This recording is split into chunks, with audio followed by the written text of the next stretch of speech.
स्थापकाय च धर्मस्य सर्वधर्मस्वरूपिणे अवतारवरिष्ठाय रामकृष्णाय ते नमः।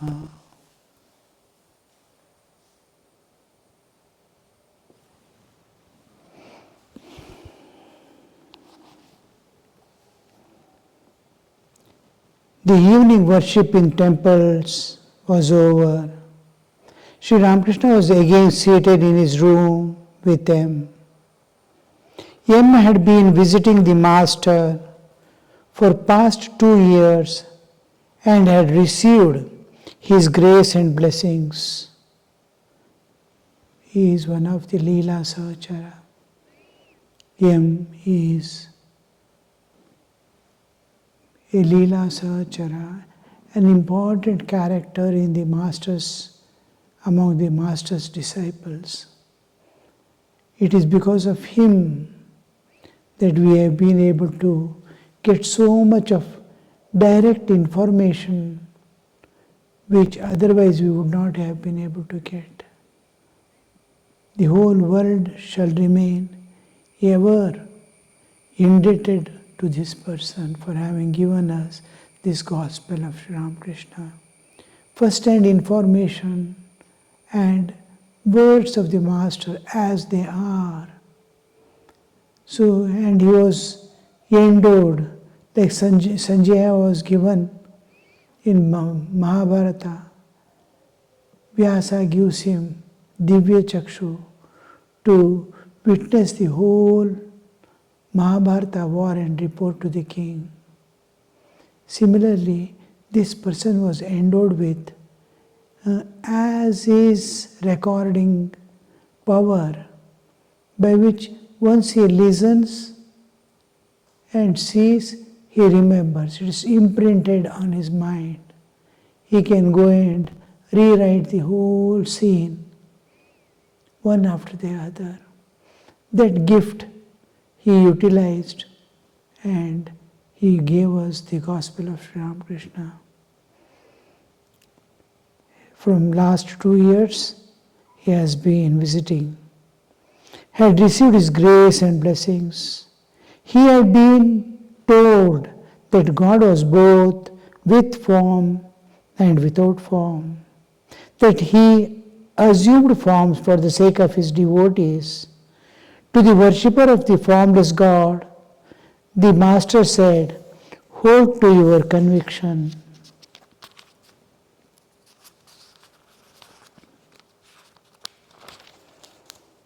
But remember that all is possible with God.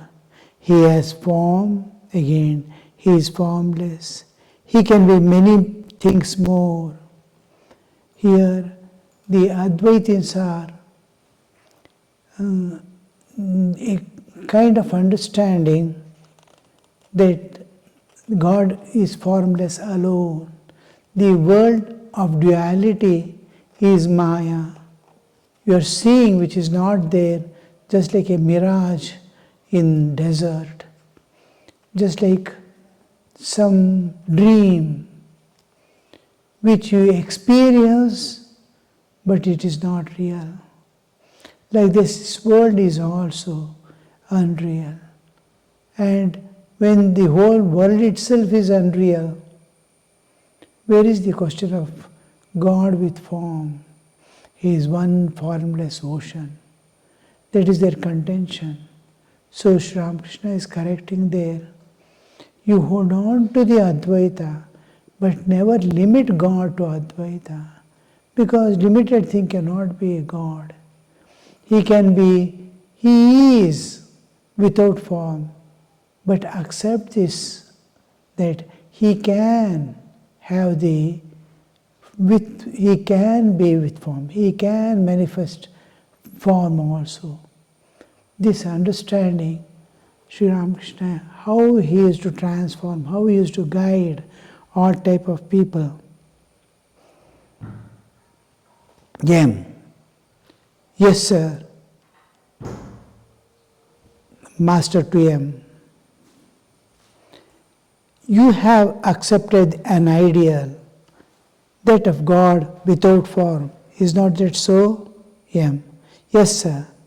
But I also believe what you say, that all is possible with God. It is quite possible for God to have forms too. The acceptance. See how many times its idea is to be repeated before it is accepted. You go on telling a thing repeatedly to a person, slowly the interest, possibility and acceptance comes in it.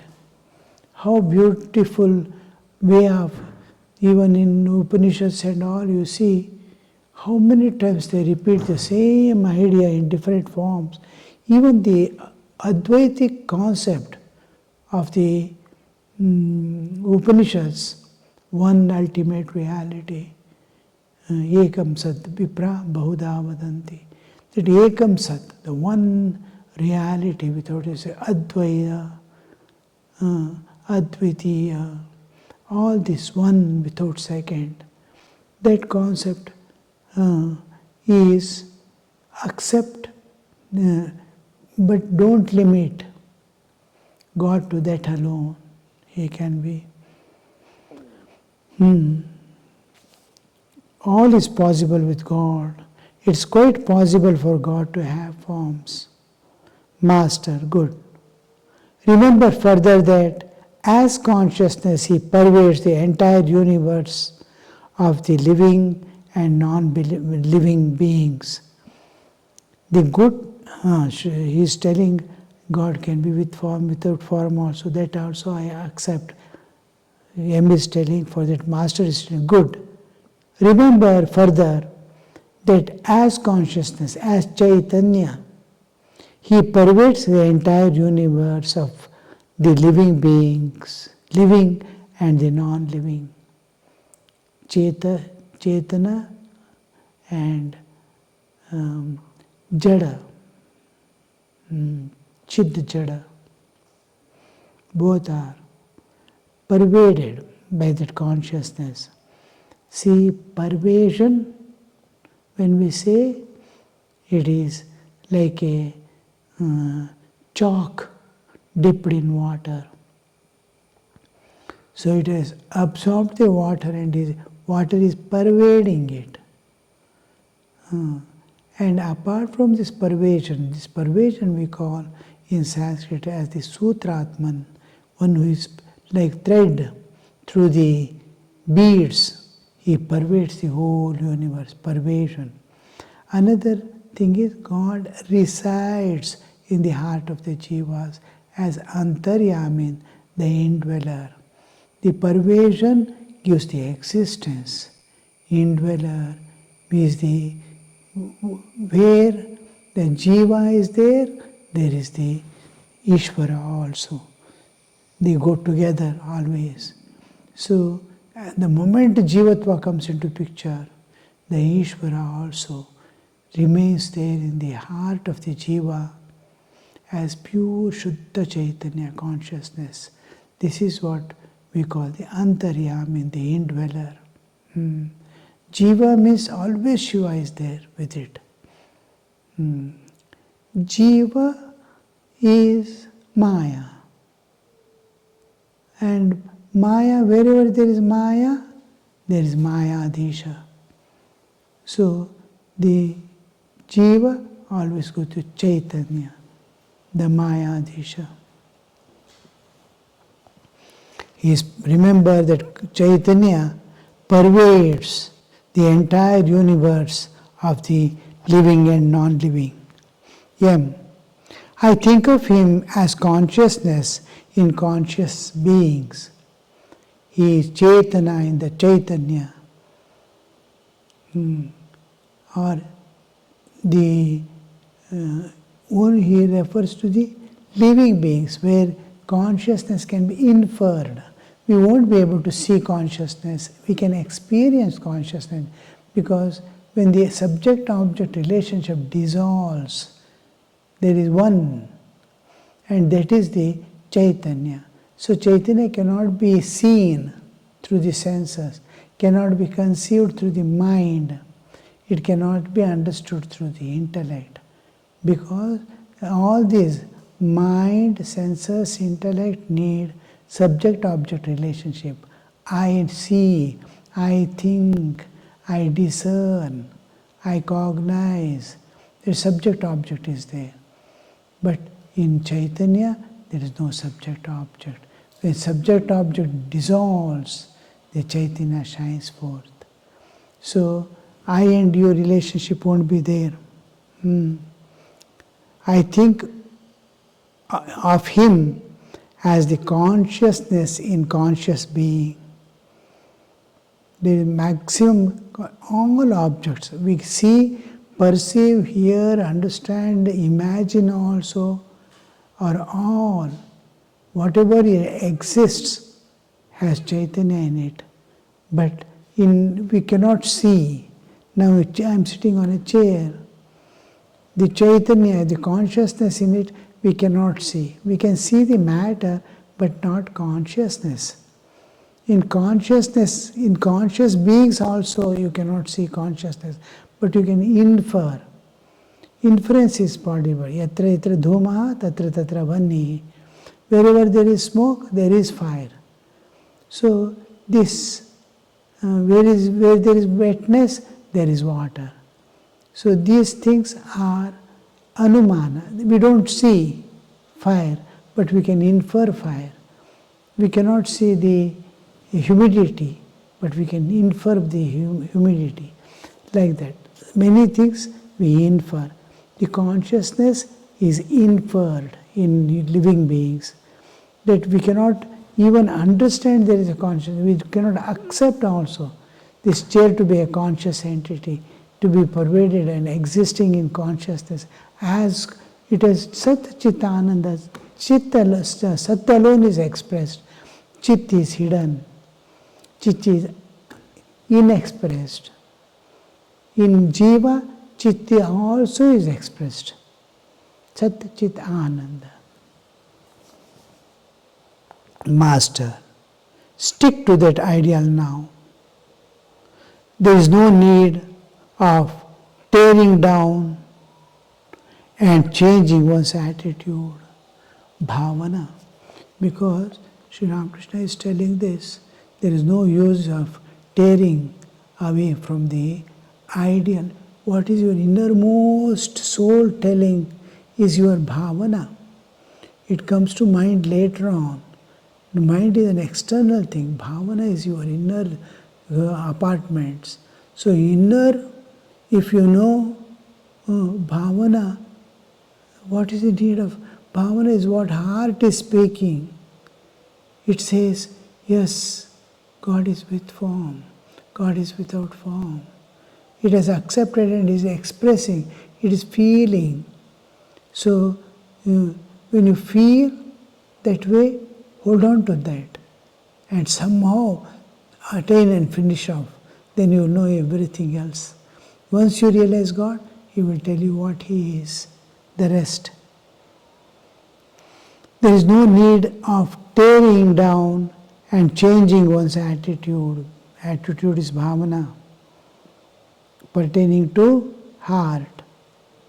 You will gradually come to realize that the consciousness in conscious beings is consciousness of God.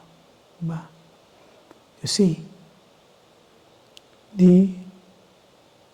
slowly, gradually, you will gradually go on doing sadhana. It is a gradual, when do we use the term? It's a development, or development is artificial, natural is growth. The growth is gradual. I put a coconut tree plant and then gradually it will grow to yield the fruits. So gradually.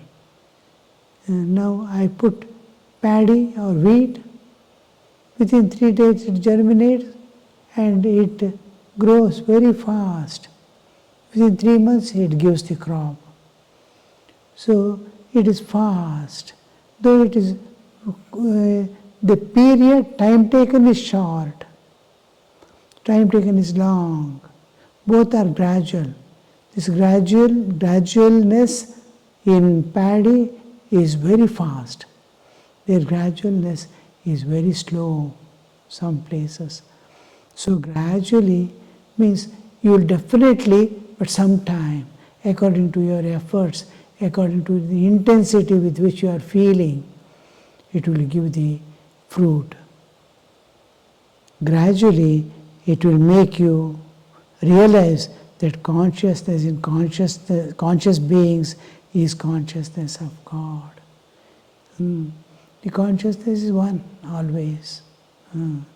The space, slowly you know that space in the pot is the space in the of the room. Space inside the pot, you kept a pot in the hall. Now space in the pot is space of the hall. So you slowly, gradually, otherwise you keep something, use that space and go away. That limitation remains unaffected. But when you start seeing the whole instead of the part, oh, after all, this is space. This space is a space part of the, or a, though we use the term, how we use the term part, you see, the space in the pot is a part of the space in the of the hall. Part is cannot be part. There is no partition in space. It is akhanda, undividable. Let me ask one thing. Do you feel attracted to money and treasures? The route he is going. Let me ask you one thing. Do you feel attracted to money and treasures? Now, Sri Ramakrishna knows ins and outs of a jiva. Now the introspection begins in the heart. When Sri Ramakrishna is asking, so intimately talking, going on, Sri Ramakrishna, the all-knowing, is asking this question. Do you feel attracted towards the wealth and property, money and treasures? Now, the question itself is, he turns inward to see. Otherwise, the person will not turn to explain any amount of things to the person. He takes it as an information and keeps it. He listens, but doesn't undergo transformation. But when certain things are directly told, it becomes but we have to wait for a psychological transformation. He could have asked this question when he came 2 years back itself. But he had to wait, Sri Ramakrishna had to wait 2 years to ask this question. Do you feel attracted towards? Because a particular state of mind with a particular state of his awarenesses, a condition of mind is necessary. When the iron is hot, we can mold it. So much of now last 2 years is in contact. Sri Ramakrishna is building up. Now he is leaving him to introspection. How? Now he is asking, do you feel attracted towards the? He may give any answer, yes or no, but the introspection begins. Each time he sees wealth and treasure, how does he react? Now he is walking in a street, he finds a purse or a golden chain. What does he do? Will he leave as it is and go away? Will he pick and keep in his pocket or see around whom does it belong to, whom might have lost it or whom might have placed it here. Now so many questions come. Now I saw a person, we were going together, an ordinary person. We found a wallet and fallen in the road. He picked it up and saw some funds and checks and some other things are there in it, identity, this, that. He said, what shall I do with this? Shall I give this to the local temple or somewhere? I'm not finding any people around or trying to see. Then another person was with us. He said, no, anything you find in the street or anywhere, it belongs to the government. You hand it over to the nearest police station. So he did, but he was not willing to accept that totally. He was feeling the Lord of the world, to him it belongs. It is better we give to the temple than to the police station, because police station what is given will not go back to the source, nor it is going to help anybody. They will keep a few days, few months maximum in their drawer, and then whoever is in charge, it is at his disposal what is to be done with it. He can officially take it and credit to the government accounts, lost and found. Or he may use it for his personal or make charity out of it to someone. It is his decision now. But both were valid things. I could only just witness without a comment. But you see, decision is taken, you see. Unwilling to put it in their own pocket, the second question comes, what should I do with it? So, like that, whom does it belong to? Gradually you will realize the consciousness, the individual consciousness is the consciousness of conscious beings, is consciousness of God. Ultimately that comes, all this belongs to God. Not in the sense of Maya concept, but it is the reality, because reality alone exists and remains sustained. He alone is consciousness. What is manifested has a particle of Maya in it. Let me ask you one thing. Do you feel attracted to money and treasures? M. No, sir. But I think of earning money in order to be free from anxiety, to be able to think of God without worry. Master. Oh, that is perfectly natural. Sri Ramakrishna is also, it is perfectly natural. Means it need not be natural, means natural feeling, how you feel, any person feels, it is natural. But it need not be a wise or a jnani's attitude or a bhakta's attitude. Master, that is perfectly natural. Is it greed? I don't think so. When he says it is perfectly natural, he is asking, is it greed? Means he has not given a definite answer, yes, you have done right. This is correct view. Now the question comes, should I totally depend on God or make some arrangements for the morrow? How to go ahead?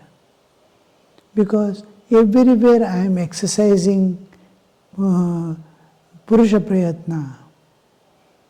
From childhood I have been trained to put efforts. To make money also, I have to put efforts. But the fact remains, it is not your efforts. Efforts is only a occasion. But what you deserve, what you have earned and kept earlier through your actions, the karma phala alone gives you the fruit. You can see many people striving day and night for earning, but unable to meet the demands of the small household. At the same time, another person just moving about, he is earning in lakhs and lakhs without any effort. So, what is going to give the fruit is our past karma phala. And this is an important factor. We must remember that that's perfectly natural. When the master says it's perfectly natural, means all will feel like that. Is it greed? I don't think so. He himself is telling, Master, you are right. Here comes the answer. You are right. Otherwise, who will look after your children? What will become of them if you feel that you are not the doer? Thakur Sri Ramakrishna says, you see, God keeps moha, or in the heart of the daya and maya. He keeps the maya, that is moha, in the heart of the jiva, people, so that he can look after the people who are dependent on him. And he keeps daya in some of the hearts to take care of the others. Daya takes care of the society, daya takes care of others, maya takes care of his own family, but he is taking care of someone, you see. He says, Ramakrishna says, through maya he makes his own people get the benefit that somebody is taking care of. Similarly, daya he keeps to take care of this world. I have heard that one cannot attain knowledge as long as one has the consciousness of duty. Duty is like the scorching sun. I have duty, I have duty, I have duty.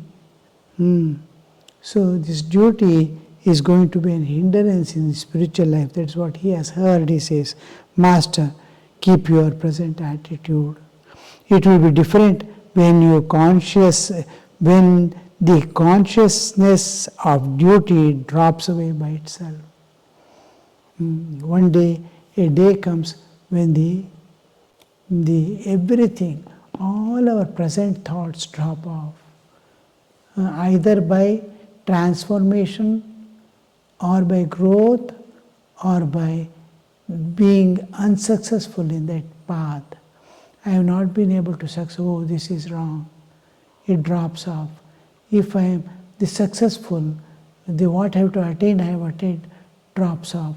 I am undergoing a transformation. I am going to a higher class, then the lower class drops off. I am promoted to 4th standard, 3rd standard drops off. Like that. When it drops off, it takes a different turn. Om Shanti Shanti Shanti Harihi Om Tat Sat Shri Ramakrishna Arpanamastu.